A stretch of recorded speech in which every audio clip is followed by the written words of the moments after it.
Hi, this is Dennis with Second Chance Tackle. We're in for a treat today. I get to go back in the time machine and take a look at a reel that was made almost 100 years ago.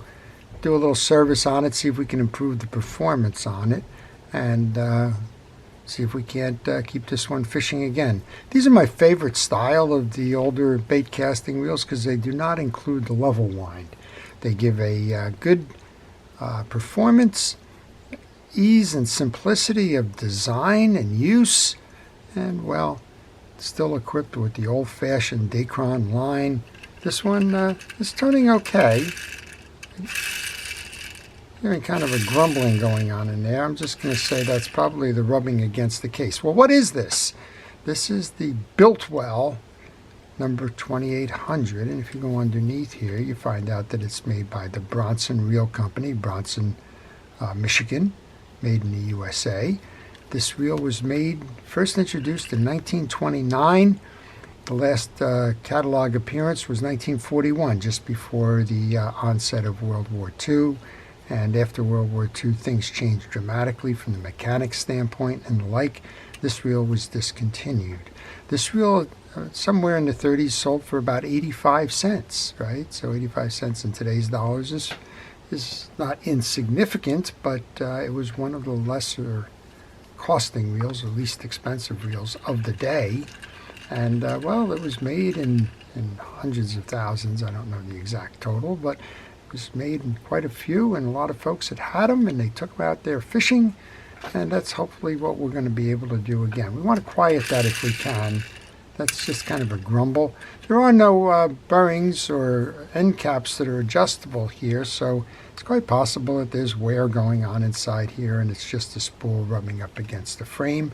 If that's the case, well, that's something I guess you live with after almost 100 years. So I don't know the variations. There were several different iterations of the reel. Don't know which one is 1929 and which one is 1941 and where this one fits in between, but it's fun. It's something unusual to do today.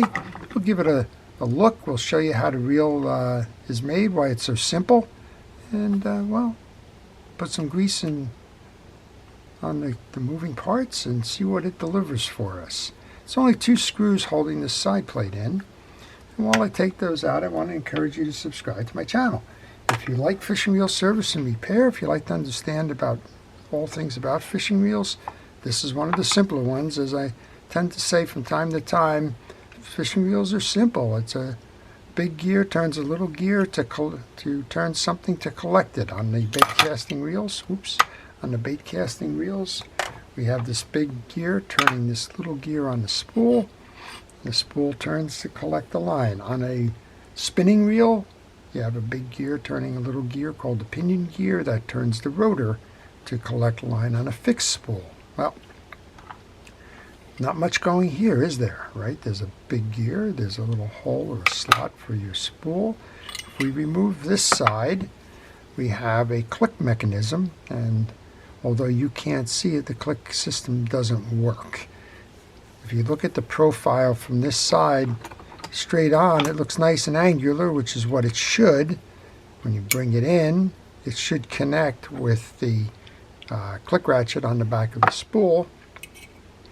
All looks good that way, but when you do a profile side, you'll see there's a big notch here from wear. It's worn all of that click mechanism down, click tongue. That's not replaceable, so this reel will go on fishing without the click function. Okay, this is a relatively simple operation in terms of servicing. We're going to take just a dab of grease. I'm going to put it right in that end cap. And again, this is kind of cut into the frame. There is no adjuster. The more advanced reels usually had a little bit of a gem type of a cap that would apply the pressure, allow some adjustment to go on front and back, forth and center on the spool. This one just relied on close tolerances and engineering, and well, no adjustment available. Hopefully no adjustment required. We're going to remove the handle next. That's how you take out this gear. You remove this screw. I wonder how long it's been since this handle has been removed. My guess is it's been a while. and then we can push the gear out the back side. So there's no more than about 4 or 5 pieces to this reel, right? There's a gear stem, a gear, frame, spool, side plate. On this side, that's your gear. You want to check to make sure that it's clean. There's nothing here, so I would say this one, the noise that it's making, if it isn't from a spool rub on the frame, is because, well, this squeaky reel gets the grease, right? All right, I'm just going to leave that piece on as it is. Put a little bit more grease onto this side of it.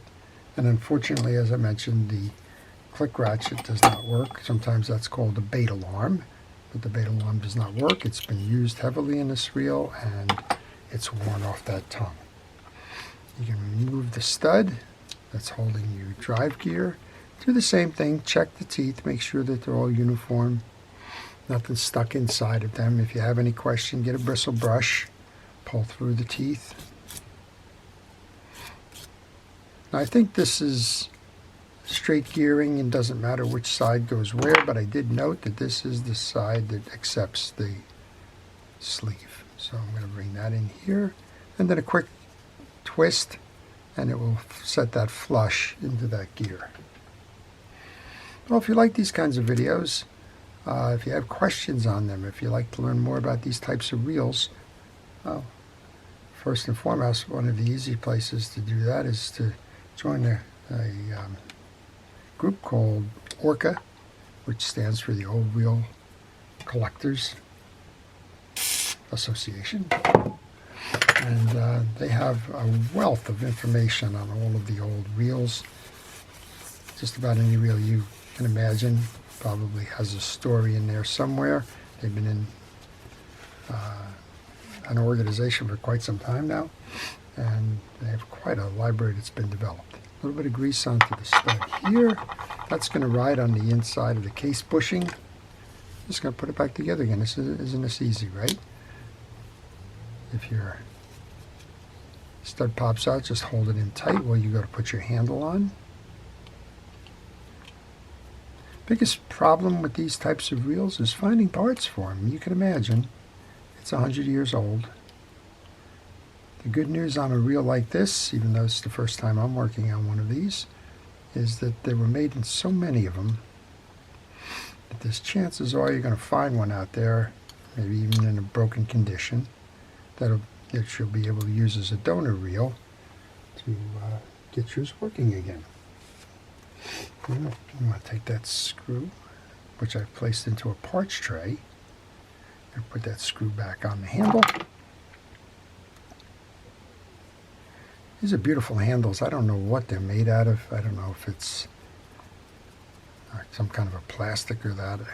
It's kind of early for plastics, but Bakelite maybe, I don't know. A little bit of an oil. These actually work. And a lot of times these handles swell to the posts and don't turn. These turn.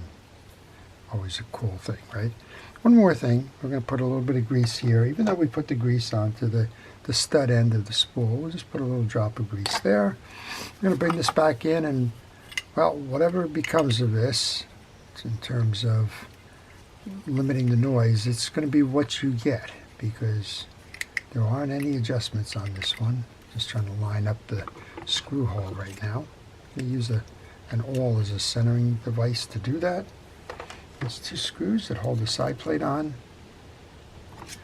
Imagine the ease of manufacture of this. You're talking about a reel that was sold, I don't want to say millions, but maybe it was millions, at least lots, whatever lots is. And think of the people putting them together. They probably could do 100 of these in a day easily, right? On the manufacturing line, I don't know. But that's the simple approach. Simple in manufacturing, simple in design, simple in servicing. If you have a reel like this, don't be afraid to take it apart. There's not much going on. Even if you can't find a lot of information on it, well, you just saw a few pieces and, well, kind of helps it along, right? Let's see if that quieted it down. Oh, it quieted it down. There you go. Spin it. Look at that. A little bit of oil and grease. What could you expect? What could be better? I love this reel. We're going to take this on the water, believe it or not. So I like to find these things. This one actually was found as part of an eBay lot that somebody was selling. And I was in it for one other type of a reel, but I found that this one was in the lot as well. Thought it would always be a good idea to do the videos on it, to share that information with you, a little bit of the company history with Bronson. And well, Bronson was in Michigan, so was Kalamazoo, which was the home of Shakespeare. Right down the road in Akron, Ohio, you had Pfluger and Enterprise Manufacturing. And well, it was just a hotbed of manufacturing for the common industry, fishing reel manufacturer at the time. Well, there you go. I love this reel. We're going to put it on a pole. We're going to tie some weight to it. We'll get this line off, tie some modern line on there, probably monofilament. Take it down to the local lake and give it a cast. This reel is what's called a knuckle buster. There is no anti-reverse. There is no star adjuster. Very simple and straightforward reel.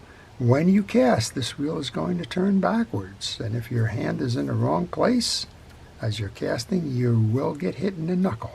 It's kind of hard to do. You're going to be over here casting, but every now and then if you got a little, let's just say, complacent and just forgot about it for a while, it can bump you on the cast. All right, there's the requisite bird's nest as I unwind all of that. Well, I hope you've enjoyed that. Before I leave, I want to thank our first responders, our police, fire, safety, rescue, everybody involved in keeping us out of harm's way. I appreciate what it is that you do day in and day out, and thank you for all that you do. I want to thank everybody for watching. I appreciate the time you spend watching these. I appreciate your comments that go into the forum, the questions that you ask, and the suggestions that you make. It helps me to make the channel better, and it helps me to deliver the content that you're looking for. So please don't shy away from that. And if you have one of these reels, leave a note in the comment section. Let me know what you think about the reel, how you use it, maybe where you got it from. Maybe it's your great-grandfather's reel. I don't know. But let me know the stories behind it, because that's what makes fishing reels and fishing fun. There's a history behind them, and understanding the history really helps you to enjoy the sport overall. This is Dennis with Second Chance Tackle, wishing everybody a great day, fun flea market finds, and, well, something to catch on the water. Have a great day.